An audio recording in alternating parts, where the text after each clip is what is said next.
Today, there are millions of people living in Canada on temporary visas, comprising an astonishing 7% of the country's population, a situation never before seen in Canadian history.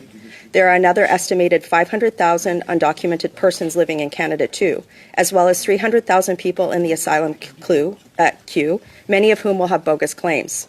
Many of the millions of temporary residents are set to have their visas expire or have already expired.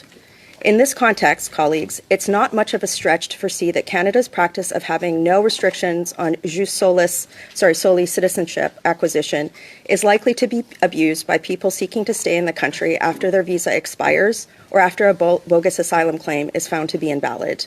This is because while having a child on Canadian soil theoretically grants no immediate stay rights to parents who are temporary residents, in practice, court rulings, a deeply broken asylum system, protracted appeals, and sluggish deportations functionally allow them to remain.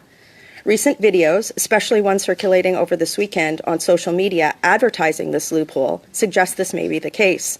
The number of people born in Canada to temporary or undocumented residents is not publicly tracked, but recent policies by Canadian hospitals charging temporary residents for giving birth suggest it is a problem. And birth tourism, the practice of non-residents, for example, those on visitor visas, traveling to Canada to have their child on Canadian soil so that they can obtain citizenship, is also on the rise. When former Prime Minister Stephen Harper left office in 2015, birth tourism levels were 590% lower than they are today. Birth tourism is now at its highest levels ever, both in terms of absolute levels and percentages. These types of population growth are not accounted for in immigration levels.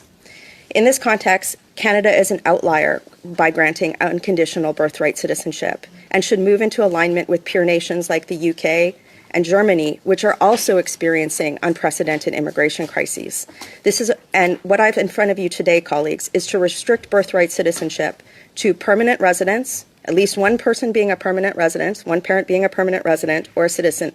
This would align Canada within other peer nations and would somehow, I don't support Bill C-3, but it could restore the value of Canadian citizenship that has been eroded over the last 10 years.